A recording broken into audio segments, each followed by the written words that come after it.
Hey guys, I have a new 3-year-old filly that just came into training, and she has a real problem with deworming or putting anything in her mouth. So I always talk about the very first things that I work on with any horse, and that is, I call them the ABC. So A is I want to make my horse sensitive to the push, and from that sensitive push I establish the pecking order. And that's the number one goal, make sure I got the pecking order intact first, because I found that that addresses almost any problem I've ever encountered. If the problem never completely goes away until the pecking order has been addressed. So once I learned that, I started making that my first thing that I worked on. So I'll just kind of show you where she's at, and I'll go through them steps of things that I'm going to look for and cover, and we'll see just what it is that that gets her over this problem. And she come from a reputable horse owner. They've owned horses their whole life, and they said she's different. Like, she's one, they've tried every trick in the book when it comes to building confidence and, you know, trying to teach her how to, you know, let them put the dewormer in her mouth. They've tried applesauce, you know, everything you can think of in that manner, but they haven't done any of the, you know, establishing the pecking order, teaching her to yield to restraint pressure, which I'll talk about later. So I'll just kind of show you where she's at. So as soon as I start going for it, when I start trying to put it in there, you can see, and this violence just gets worse. Like, as soon as I start getting in the mouth, right? So you can see that's the issue right there. So I'm just going to take the halter off. And the first thing I'm going to do when I send her is just establish a soft push. So from that, I'm going to see how resistant she is to the pecking order. So I'm just going to start really soft, give her a real soft push. This is what I want her to respond to. Just slowly build my taps till she scoots a little bit and stop. So she wasn't too defiant in that area. And I'll just wait to send her again, let her chew that over. Because I always want my first push to be minimal. You know, I don't want to just start chasing her around until I get something. I just want to talk about the very first things, and that's wait for me when she knows I'm going to ask her to go. This will be more important down the line as I get her more sensitive. And then when I slowly start lifting, I'm going to lift so slow and ask so soft, but make that last 4 seconds. And then when she doesn't respond to the 4 seconds, then I start my taps. But once I start the taps, you can see she responded to the taps, but I'm not going to quit the taps until she gives me more of a scoot than she did the first time. Because that's how I'm going to establish that sensitive push. So she's licking and chewing there now, and I'll just let her finish that off. I'm still engaged. I got my shoulder line over here in front of her, my beam way over here. That's the first time she dropped her head, because that's all part of establishing the pecking order, is making them sensitive enough to the push that they accept that and then put their head down, and me rewarding the head down. So here's the prep again. I'm just going to make sure you guys can see it. See how she put her head down right there? That is what goes hand in hand. That's how we establish the pecking order, is making them sensitive enough to the push, and then rewarding when they show us that they honor that sensitive push. And I'll just show you one more time, just so you can see when I turn on the prep that it wasn't an accident. See how her head goes down? And if I threaten to push, it goes down even more. So, you know, I've never worked with her before, never seen her before until this morning, other than out my window having coffee. But that's just how clear you can start the conversation if you're on the right track and you're thinking about the first things first. So that's all I'm going to do to the left. I'm going to start to the right now. Here's my prep. I'm going to slowly start to push. Again, she's got 4 seconds, so she's going to be a little bit late. My hand is moving, so now I'm going to start my taps, but I'm not going to release when tap. I'm just going to build a little bit of tap pressure till I get more of a scoot, and then let that be the end of it, right? So if she faces up to me now, you can see the little bit of a pecking order going on there because her head got so high. So I'm going to start her again, just threaten real slow. 1002, 1003, and then she responded right away, so I quit right away. Very important, guys. The earlier release you have and the earlier quit you have, that means you're right on track for the bite-sized pieces that you're taking to teach your horse. And I find the very beginning, it's most important that you do less in the beginning, so you get your horse's mind right off the bat. So I'm just going to check and see again if I can establish. I got the sensitivity now. I'm looking for the pecking order. That's where the head goes down to the ground. Make sure she waits on me, and then slowly threaten with my hand and start pushing. Give her 4 seconds again. Head goes down a little bit. I quit. See if I can get it down a little more. Oh, it goes up, so I push. Right in time with her thought. Head goes down, I soften. Head goes all the way down, I soften more. So I'm going to quit right there with the sensitivity of establishing the pecking order.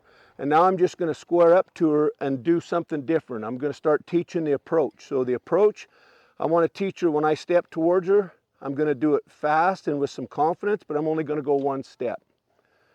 Then I'm going to go 2 steps. So this is the second thing I would teach a horse, is to balance out the sensitivity from the send that I got, because I want to catch them sometimes. So I find it's very important that I teach them to be caught, not by sneaking up to them, you know, and kind of cornering them, but to show them that I can approach them with some confidence like I'm going to do in the future, but I only take 1 step at a time. So every time I get closer, she's banking on the fact that I'm going to stop my feet. So there's my line, just 1 step closer, draw a new line, back away.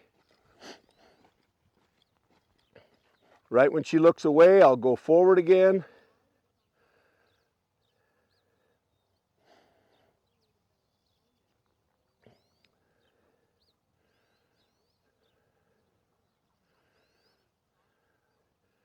And just wait her out here. There we go, a little flick of the tail, little blinking of the eye, and then I'll just saunter right up there again.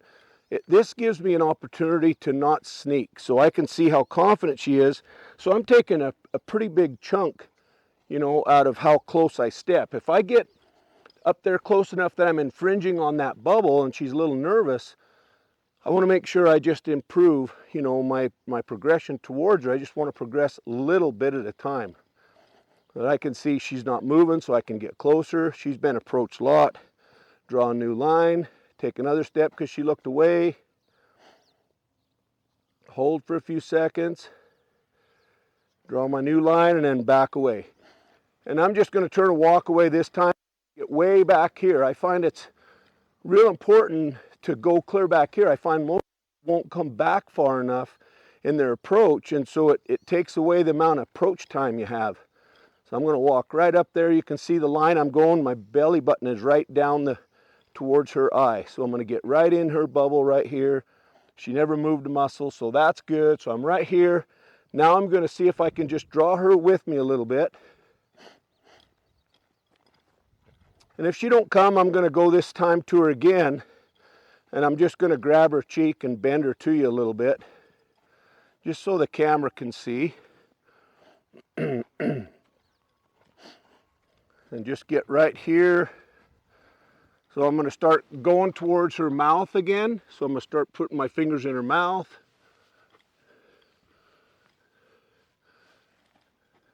Oh, not as violent, but it's there. I'm just going to hold my finger there and then take it away. So just by moving her and having a conversation with her about that, she felt better about putting my finger in her mouth. I'm going to try it on the camera side underneath her, just so you can kind of see, because it was the same side. So this is going to be a new side. I haven't put my finger in this side yet. So I'm just going to start. I got my left hand bracing her, so not bracing her, but it's there so I can feel she's not going to come towards me and hit me with her head. So you can see my finger just slowly trying to go in her mouth. And I'm just looking for the reaction or resistance to get higher. Oh, right there. As soon as she started pushing into me, I'm going to start pushing her back. So I'm going to turn that into the reason that I push her and teach her another step. So because she went forward into me, the step I'm going to use is outside turns. The outside turns really works on the stop because it makes her have to stop before she turns back.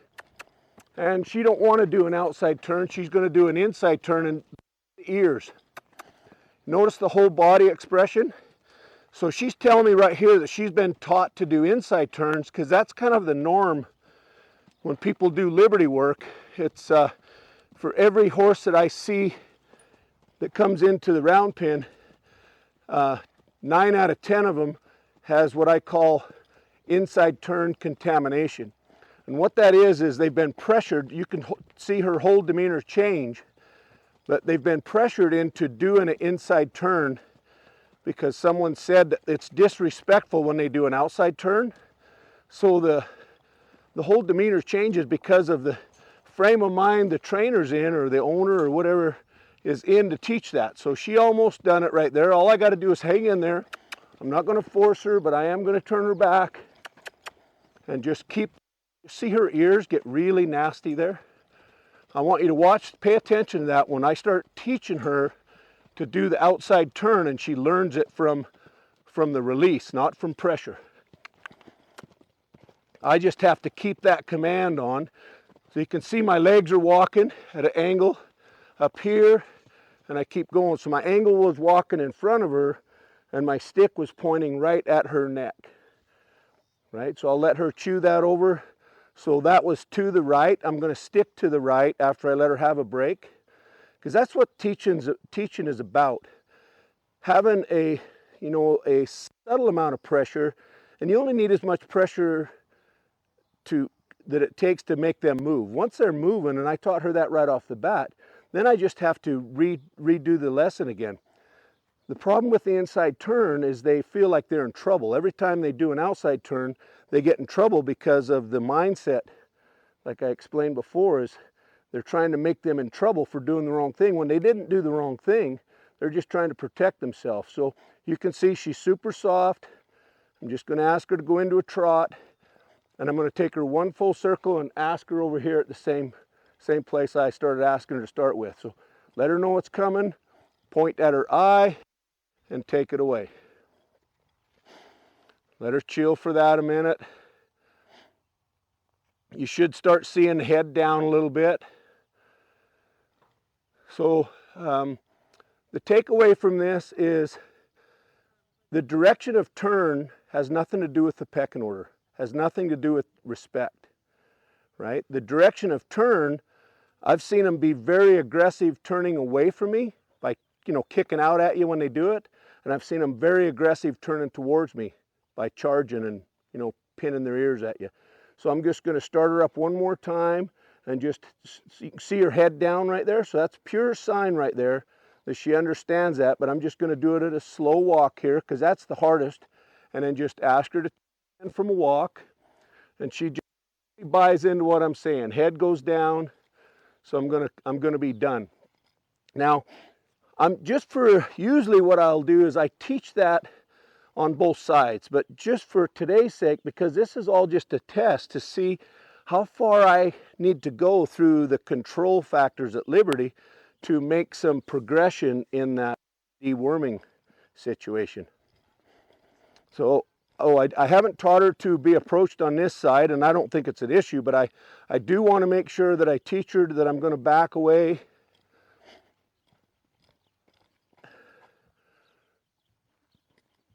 Back away. So I'm really a fanatic. Once I learned how well they read patterns, I really became a fanatic about teaching them one thing at a time in a pattern to make sure they really got what I was trying to teach them. So I just remember I've taught her to turn to the outside while going to my right. So I'm just going to bring her out here again so the camera can see. And I'm going to go to this side again, run my finger down there, real soft. So there we go. It already doesn't feel as violent, but I'm just going to wait. I love that she backed up that time, right? Instead of going forward, she thought about it and then backed up. And that's just from teaching outside turns on one side, right? Them outside turns are so beneficial once I start doing halter work because it stops them from running over me. I hope you can see my finger there. Just going to try to push her out here again. Out here.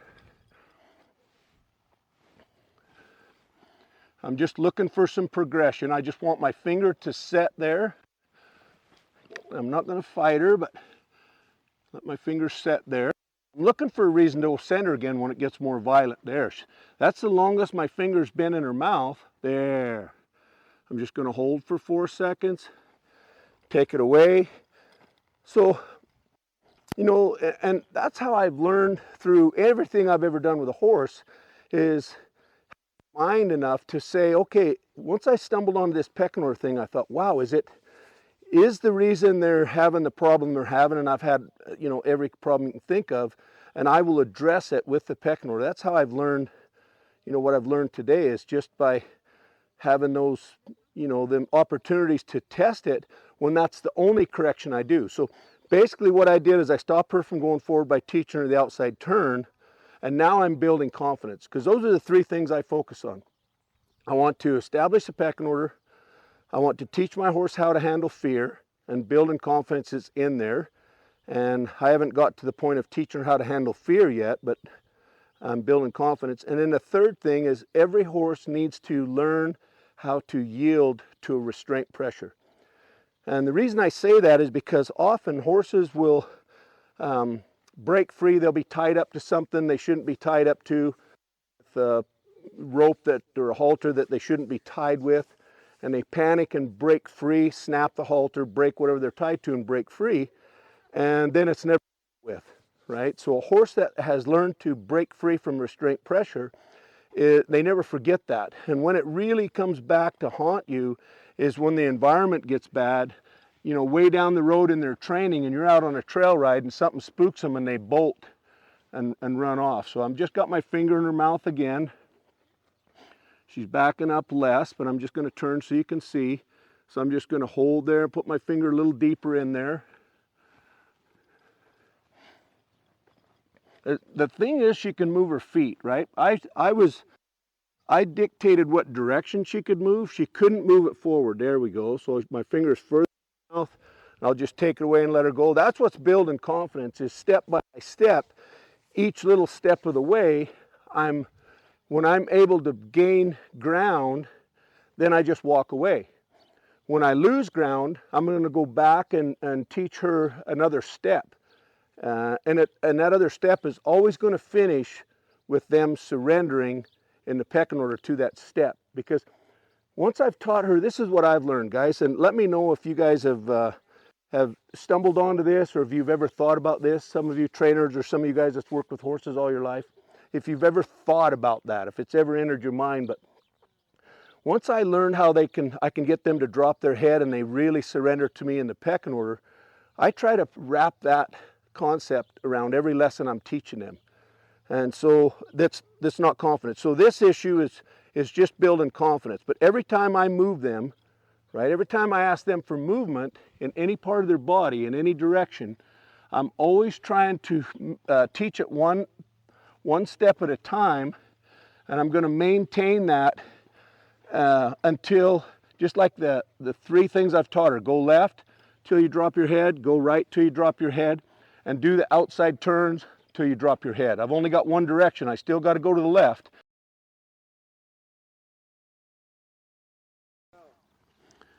Okay, so I'm just waiting for her for the violence to get worse, for the backup to get longer, so I can go back and do my outside turns the other direction.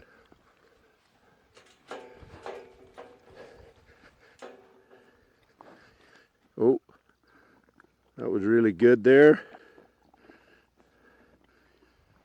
So it was definitely improving. I'm getting through that resistance one step at a time. And you can see that time is the first time she followed me off the pen.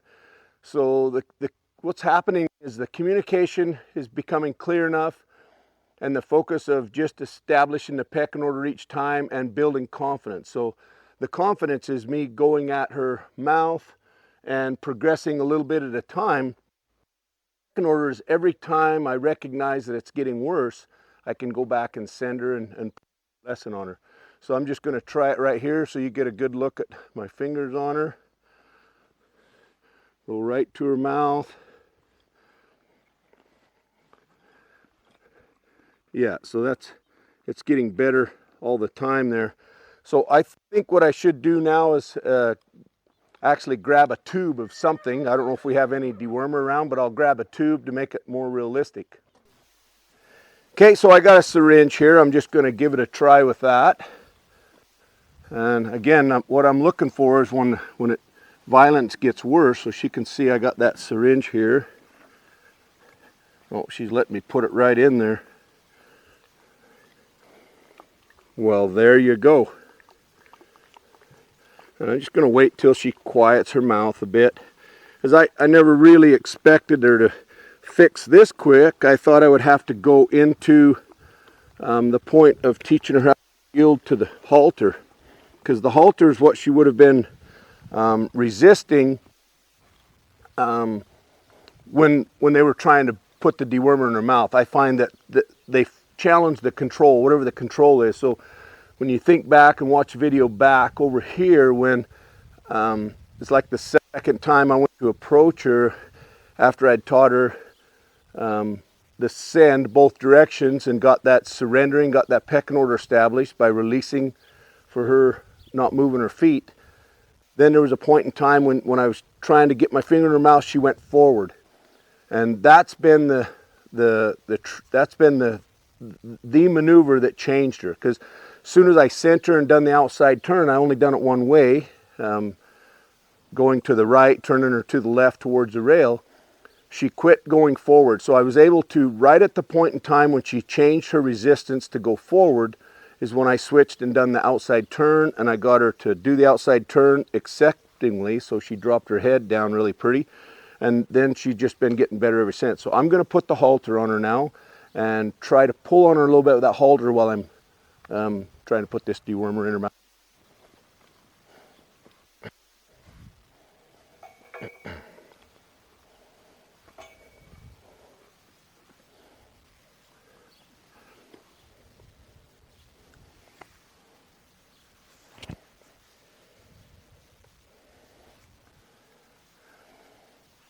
Feels a little bit resistance in that area, but I'll just see if I can hold her down there as there we go. So you can see that resistance is way stronger. So what I'm looking for there is I'm going to back her up, and I got to use my taps because she's heavy. Without using them taps, I can't get her off my hand.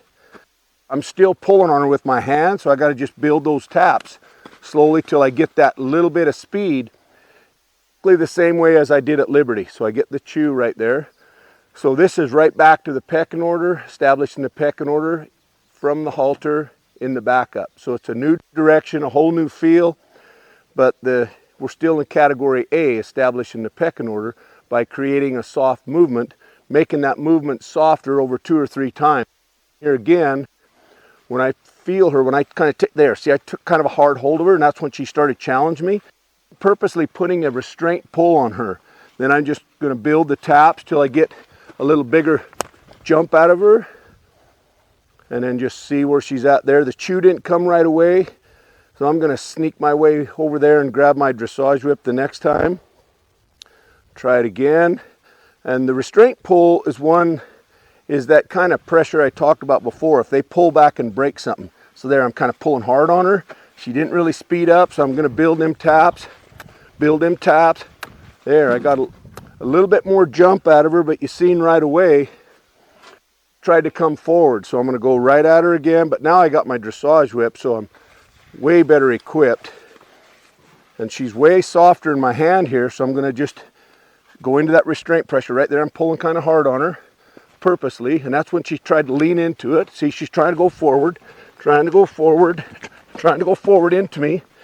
There's that restraint pressure right there. So you can see I created that and I'm going to stick with it till I get her to go backwards. Right. Keep going to the back end of her. So that was been the issue right there, was working in there. The deworming just brought that out. Yeah, I'm not able to get it here. So I can see this is actually the problem, right? I can usually push them through that pretty easy. There we go. Got a little bit out of her, a little bit more out of her. So again, clearly, and the video is proof of that, that is not the deworming, because she got over the deworming so easy without any restraint pressure. As soon as I put the halter, even without the deworming, start the restraint pressure. If I would have been tight with my pressure, right, pushed it, talked her into being all, and that, but I would have never found the restraint problem. It's one I went in soft, but I purposely started changing to a restraint pressure.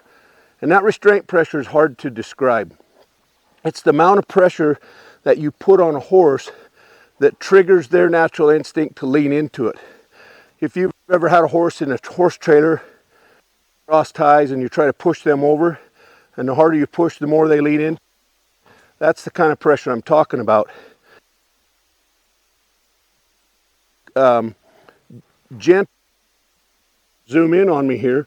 If I just push with my hand real slow, the flat of my hand against her shoulder, and I build that pressure real slow and steady, she's leaning on me right now.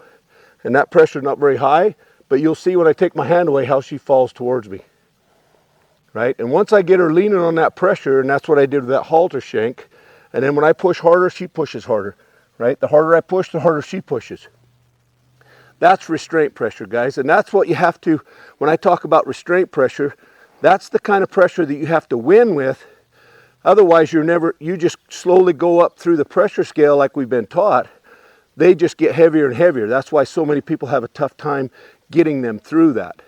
But I find once you understand it, that gets really easy because we use our taps to teach them to get away from that kind of pressure. So now that these horses have that restraint pressure issue, and that means that they've just pulled through. Like I could tell with her, as many times as I circle her, she's been able to win with that restraint pressure by going forward. And that's why she tried to go forward at Liberty. And then as soon as it switched in her mind, that's why she went forward and tried to go through me when I was tapping her backwards.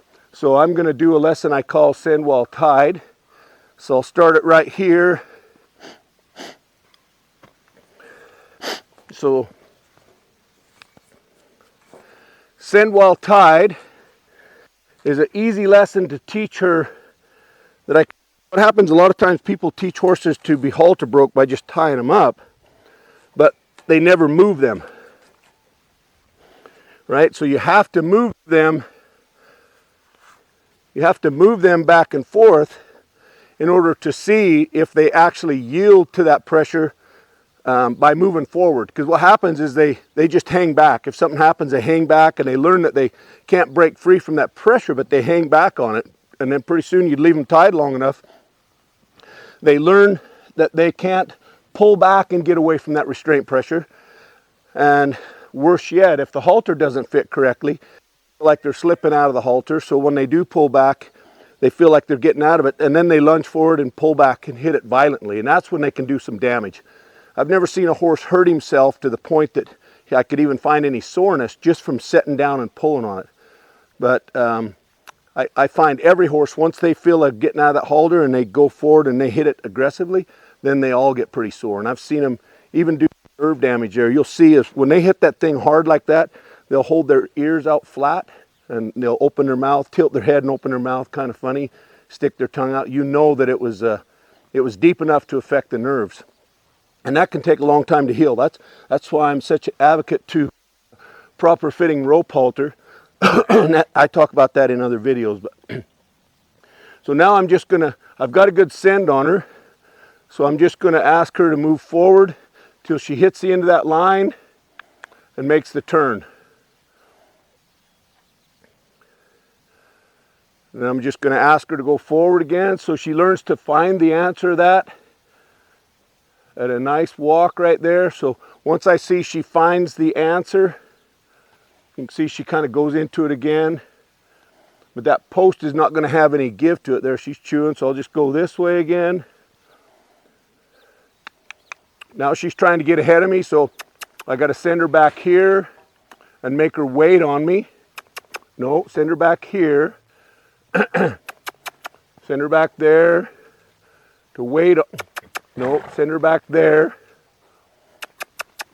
So back there. And make her there. She's got to wait on me back there. Excuse me. And as soon as I seen that she wasn't going to wait on me, she started getting ahead of me. That's when it's important to take a hold of her and make sure I can make her wait, because that's the pecking order, right? The pecking order is identifying, first of all, establishing a soft movement and then rewarding that submission when they put their head down. Second is understanding how much the peck has to do with control, any control, right? Because that's all they know. That's the only thing horses know from horse to horse is who is the leader in the pecking order. And if they don't see you as a leader in the pecking order, then they're not going to willingly do whatever you ask.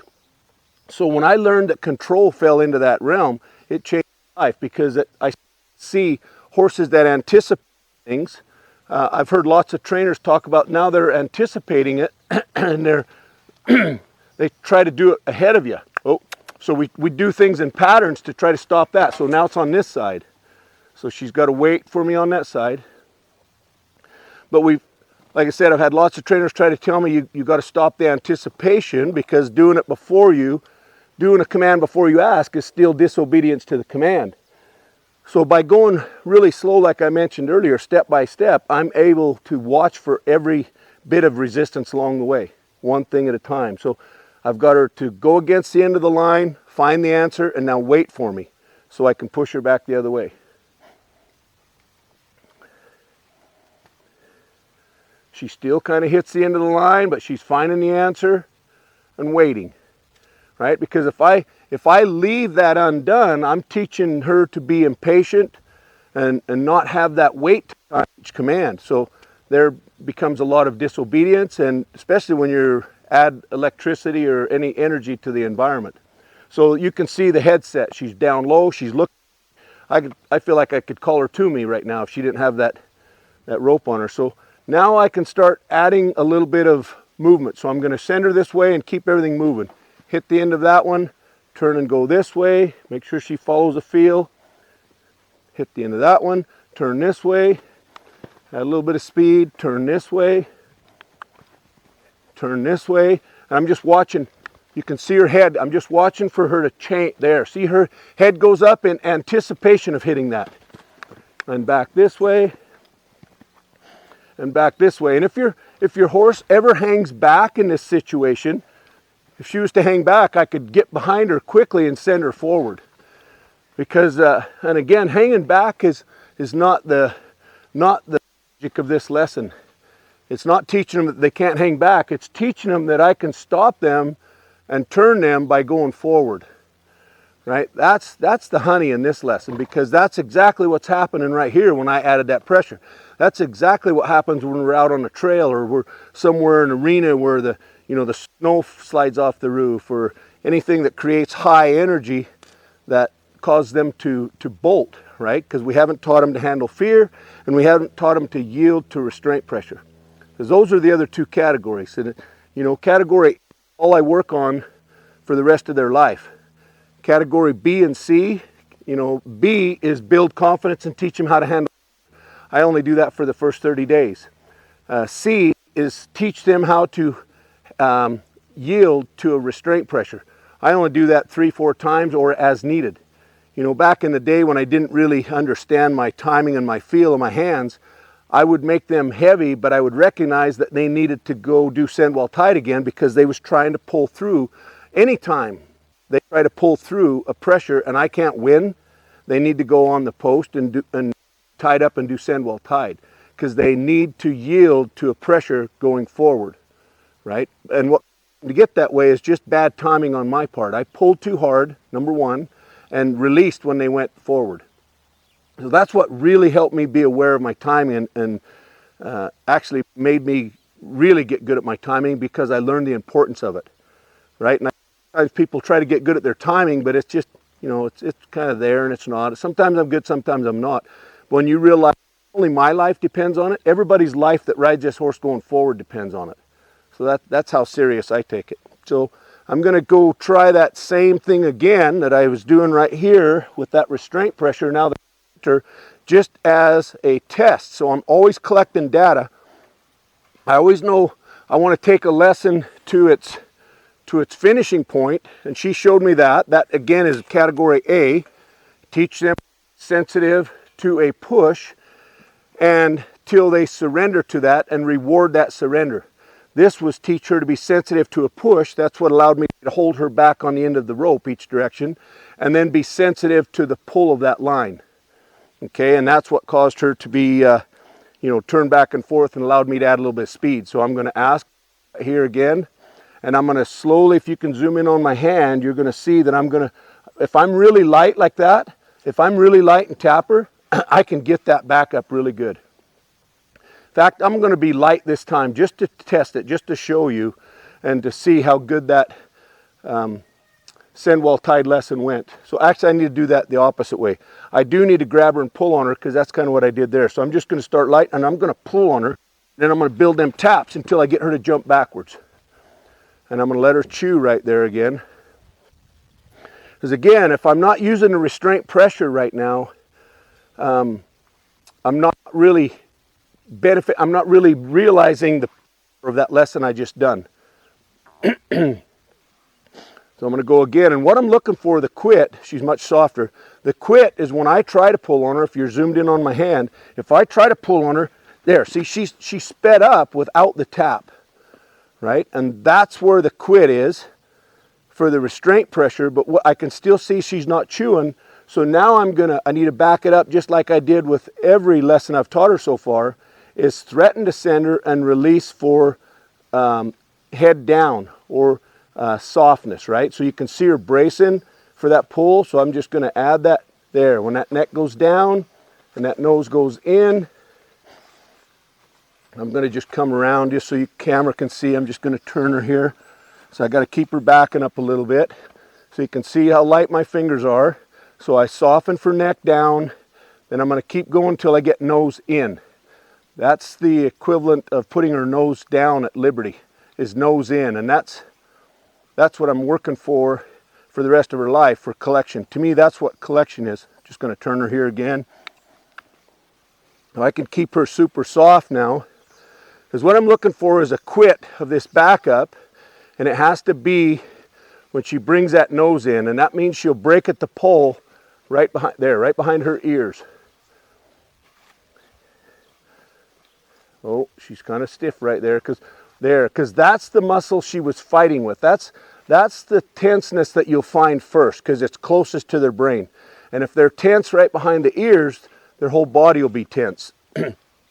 I'm just going to steer across the pin again. I just got to go a little bit further. I've got her to understand her neck down softness. There. There's that, there.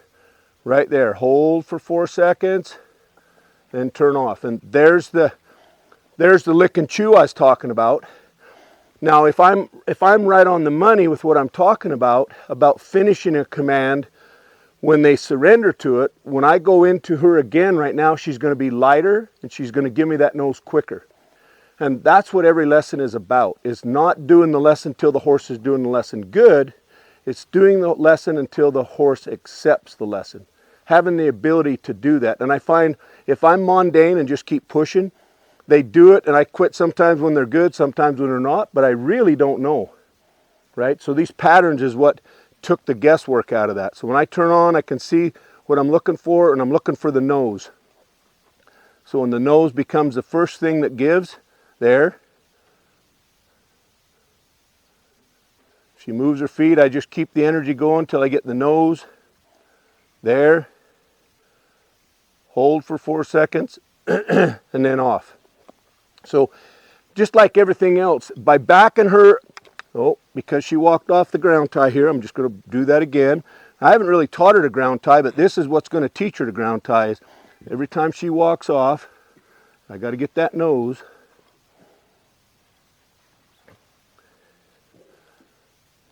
There. Hold for 4 and turn loose. And if she walks off this time, I'm going to go and push her a little bit longer. So now I'm just going to push her a little bit longer back the other direction here so the camera can see. But I'm going to add a little bit of speed to it. A little bit more to get her lighter to this lighter push. So I can keep this rhythm going and she picks up her feet. This stops me from being mundane, right?